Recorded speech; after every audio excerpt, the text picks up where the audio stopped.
Api dengan cepat melahap bangunan lapak tempat penyimpanan palet kayu di Kecamatan Balaraja, Kabupaten Tangerang, Banten pada Selasa malam. Banyaknya tumpukan palet kayu di dalam lapak membuat api dengan mudah membesar hingga nyaris merembet ke warung milik warga yang ada di sebelahnya. Sejumlah warga dan pengendara yang berada di lokasi kejadian sempat panik lantaran api berkobar nyaris ke jalan di dekat pemukiman warga. Bahkan beberapa warga harus mengevakuasi barang-barangnya ke tempat yang lebih aman karena khawatir api merembet ke lapak palet miliknya. 3 unit mobil pemadam kebakaran dari Kabupaten Tangerang diterjunkan ke lokasi kejadian. Api berhasil dipadamkan setelah hampir 2 jam proses pemadaman. Petugas damkar mengatakan api diduga kebakaran terjadi akibat adanya korsleting listrik yang menyambar tumpukan kayu palet di dalam lapak. Tidak ada korban jiwa maupun luka dalam kebakaran ini karena pemilik lapak sedang berada di luar, namun kerugian ditaksir mencapai puluhan juta rupiah. Assalamualaikum, selamat pagi pemirsa. Bagaimana kabar Anda hari ini? Udah mau weekend, libur panjang pula, jadi harus tetap semangat ya. Dan sebelum kita memulai aktivitas pada pagi hari ini, kami telah menyiapkan sejumlah informasi menarik agar pagi Anda menjadi lebih bersih. Sama saya Filipus Yunaso, inilah Cakrawala selengkapnya.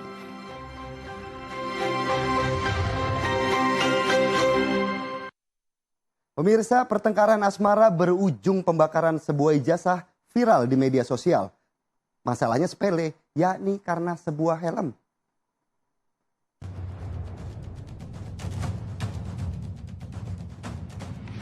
Adalah ijazah asli, ya. Inilah video yang viral di media sosial, di mana siswi kelas 1 SMA membakar ijazah S1 milik Brian Nicholas Octaviano. Ya, ijazah asli. Pemilik ijazah adalah kekasih pelaku pembakaran. Saat aksi bakar ijazah terjadi, keduanya tengah bertengkar. Aku nggak main-main, aku diam, aku ngajak baik-baik, tapi kamu yang ngajak aku ribut kayak gini. Aku buktiin sekarang. Tidak tanggung-tanggung, alasan pembakaran ijazah S1 ini hanyalah permasalahan sepele. Korban berencana melaporkan hal ini ke polisi. Lalu, bagaimana nasib sarjana yang ijazahnya dibakar oleh pacarnya yang masih ABG itu? Ya, memasuki masa libur akhir tahun, kereta cepat Jakarta-Bandung atau WUS selain dinikmati warga lokal, ternyata dirasakan juga oleh wisatawan mancanegara. WUS diakui lebih efisien dari segi waktu.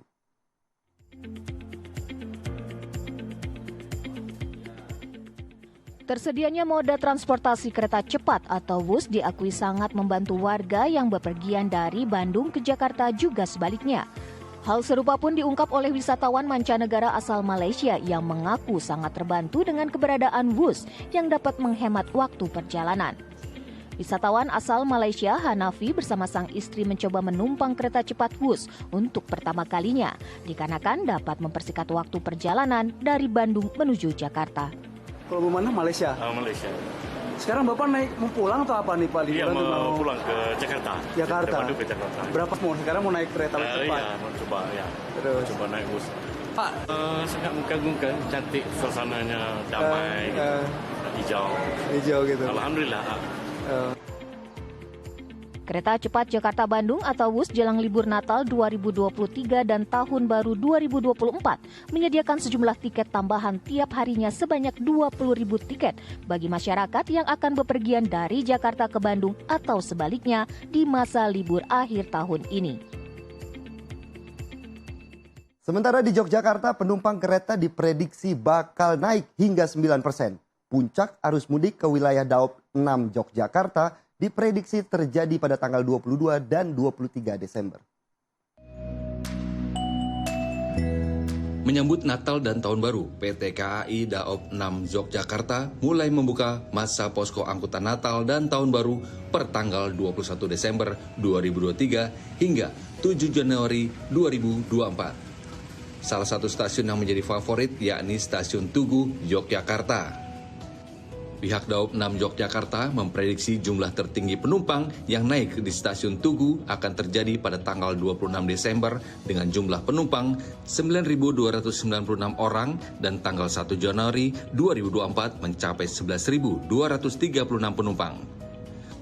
Sementara jumlah penumpang yang turun di stasiun Tugu tertinggi akan terjadi pada tanggal 22 Desember mencapai 10.853 penumpang dan tanggal 23 Desember 11.236 penumpang.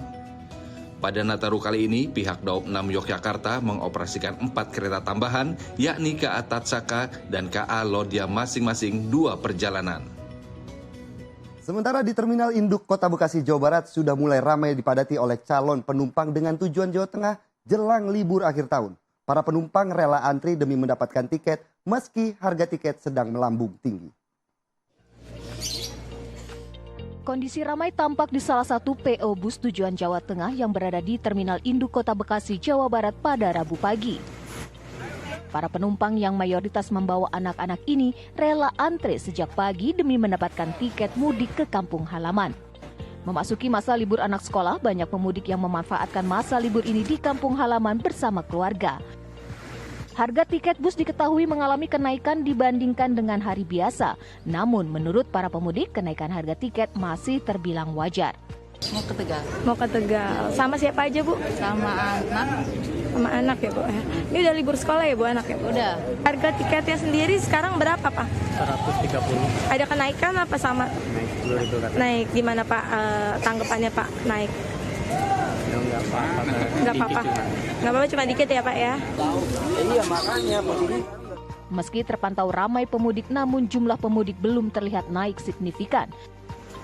Puncak arus libur akhir tahun di Terminal Bekasi diprediksi akan terjadi pada hari Jumat dan Sabtu besok. Ribuan penumpang terus memadati Pelabuhan Parepare, Sulawesi Selatan. Kantor Kesia Bandaran dan Otoritas Pelabuhan atau KSOP Parepare memprediksi kenaikan pemudik Nataru tahun ini meningkat dari 20 hingga 30% dibanding tahun lalu. Pelabuhan Parepare sejak Rabu pagi dipadati penumpang yang akan berangkat menuju Balikpapan, Kalimantan Timur. Para calon penumpang ini sejak subuh sudah berada di pelabuhan walaupun pintu check-in baru dibuka pada pukul 7 pagi. Sejak hari pertama, posko terpadu arus mudik Natal dan Tahun Baru dibuka, tercatat ada peningkatan jumlah penumpang yang cukup signifikan. Dalam sehari setidaknya ada 2.000 penumpang yang tiba maupun yang berangkat melalui pelabuhan Parepare. Bahkan pada hari pertama posko dibuka, penumpang tercatat mencapai lebih dari 3.000 orang. Puncak arus mudik Nataru sendiri diprediksi pada tanggal 22 Desember. KSOP Parepare memastikan sudah melakukan uji kelayakan kapal yang melayani penumpang di Pelabuhan Parepare. Disebutkan ada 16 kapal yang disiapkan untuk mengantisipasi lonjakan penumpang. Nah pemirsa, sekarang kita akan lihat kegiatan Capres dan Cawapres yang semakin menarik untuk diikuti. Seperti Capres nomor urut 1 Anies Baswedan yang kampanye di Pulau Lombok terpaksa pindah-pindah tempat karena diduga tidak diberi izin. Simak beritanya dalam Pemilu Terkini.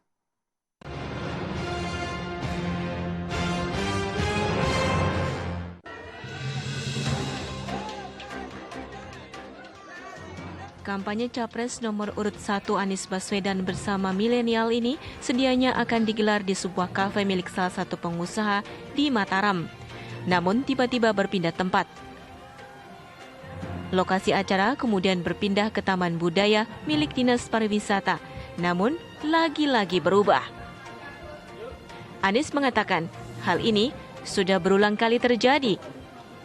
Dia menegaskan Indonesia adalah negara merdeka, sehingga semua orang punya hak yang sama untuk menjalani proses kampanye.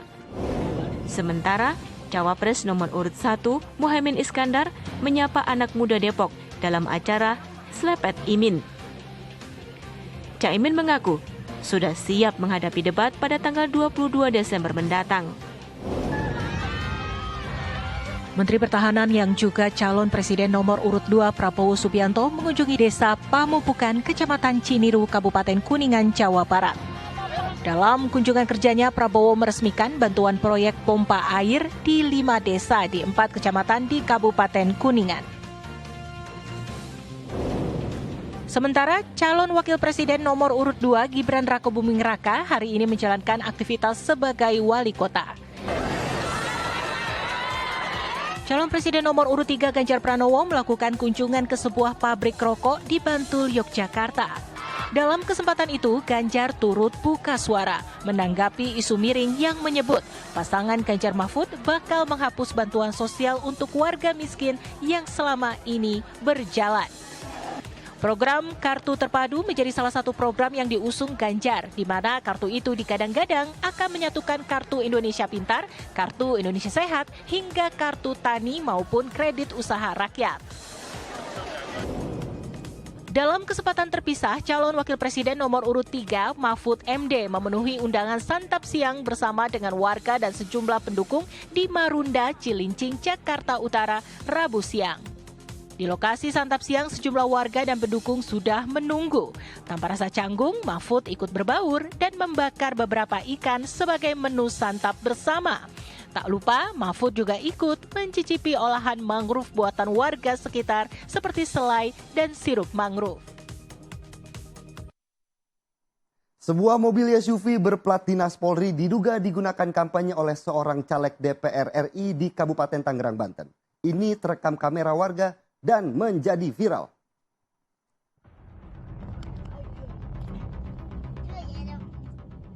Mobil SUV berplat Polri dan mobil berlogo partai berjalan perlahan diikuti beberapa orang yang diduga membawa alat peraga kampanye Sabtu lalu. Salah seorang dalam video juga tampak menempelkan stiker di sebuah gerobak milik warga. Sementara 2 orang lainnya berjalan sambil membawa alat peraga kampanye.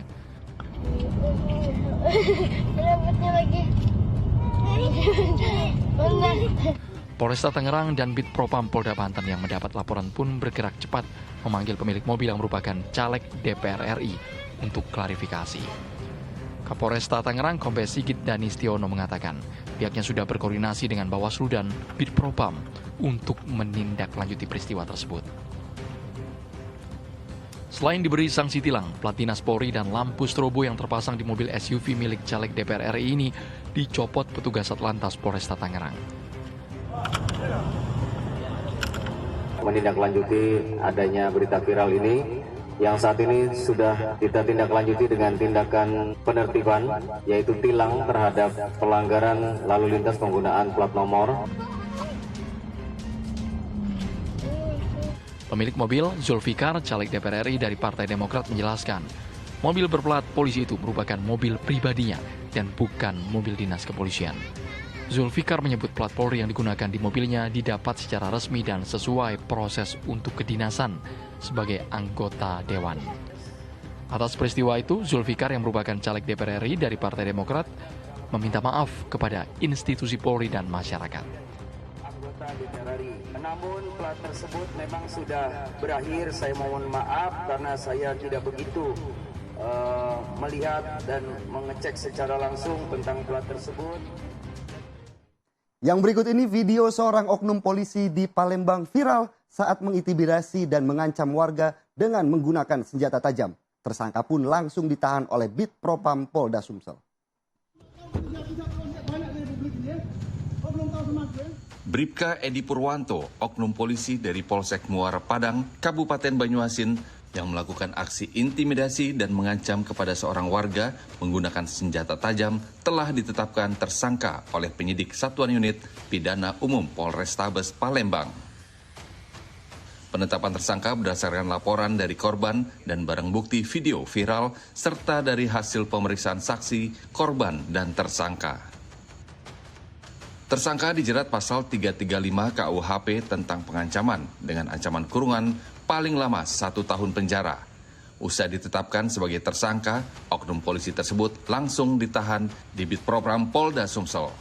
Sementara menurut keterangan Kapolrestabes Palembang, tersangka tidak menggunakan senjata tajam saat melakukan ancaman, melainkan dongkrak mobil. Sementara itu, Densus 88 Anti Teror Mabes Polri kembali menangkapan terhadap 4 terduga teroris di wilayah Jawa Tengah.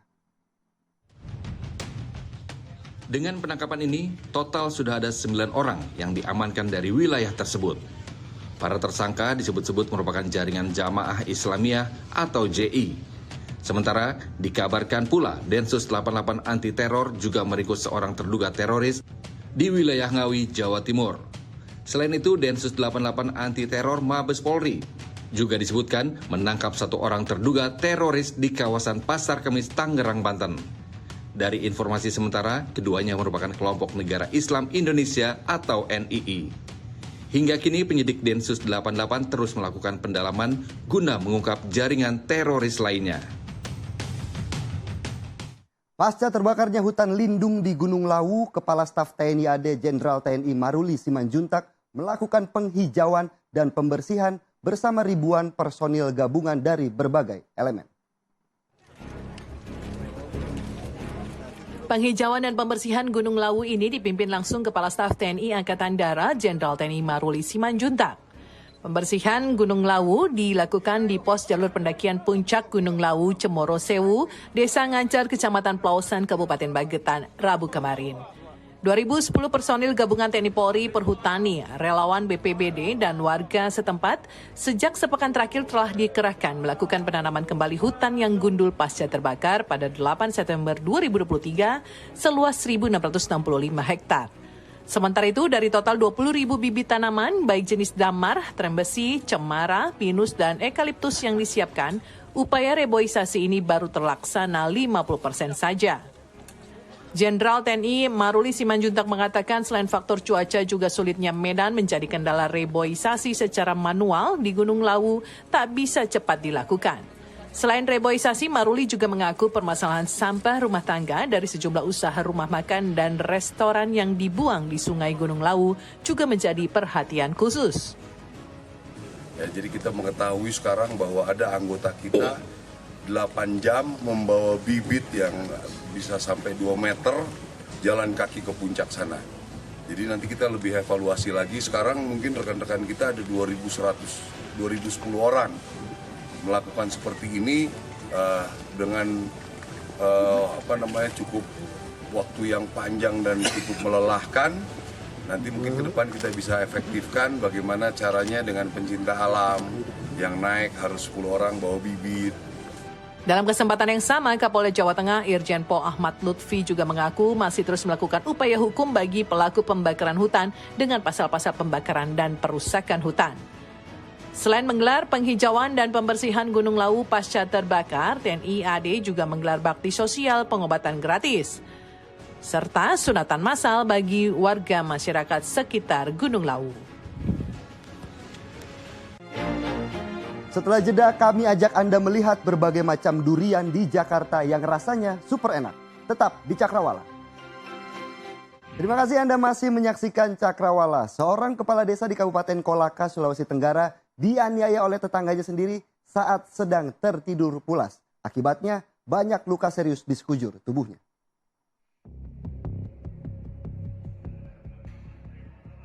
Seorang kepala desa bernama Muhtar terpaksa harus dilarikan ke rumah sakit setelah dianiaya oleh tetangganya di Desa Landaula, Kecamatan Iwo Imenda, Kabupaten Kolaka, Sulawesi Tenggara. Korban dibacok oleh seorang pemuda dengan menggunakan sebilah parang saat sedang tertidur pulas. Saat itu pelaku masuk ke rumah korban dengan kondisi pintu yang tidak terkunci. Ia kemudian menganiaya korban di dalam kamar tanpa ada alasan yang jelas. Setelah melakukan pengejaran, polisi kemudian meringkus pelaku yang diduga memiliki riwayat gangguan jiwa. Belum diketahui pasti motif dari kejadian ini, karena hingga Rabu pagi tadi, polisi masih terus melakukan penyelidikan. Polisi juga berencana akan membawa pelaku ke rumah sakit jiwa untuk dilakukan pemeriksaan kejiwaan. Ya pemirsa, kali ini kulineran Cakrawala mengajak Anda ke salah satu surga bagi pecinta durian yang rasanya super enak. Dan lokasinya ada di Jakarta. Berita ini sekaligus menjadi sajian penutup jumpa kita hari ini. Besok Cakrawala akan kembali di waktu yang sama. Akhir kata saya Filipus Yonaso pamit undur diri. Selamat pagi dan wassalamualaikum.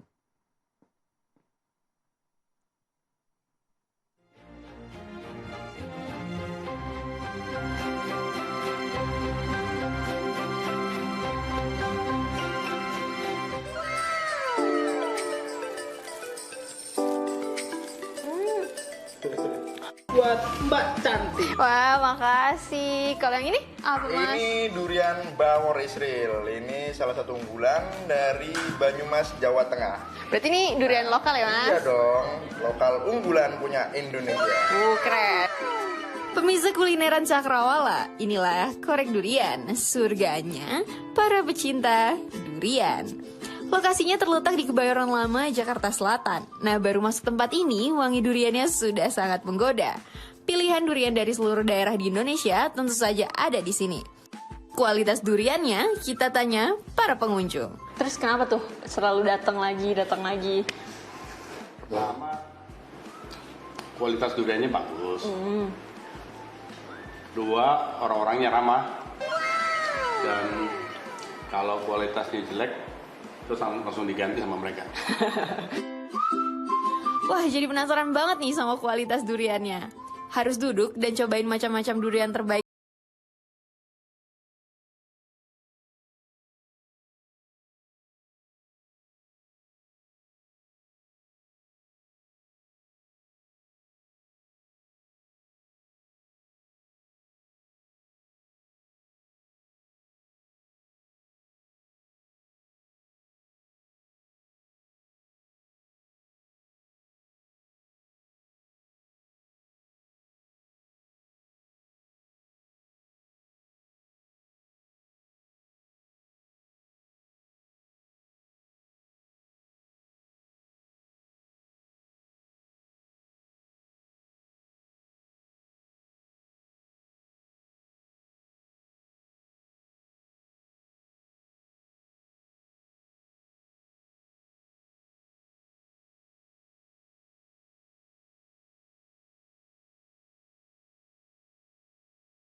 Premium yang mempunyai kualitas jelas.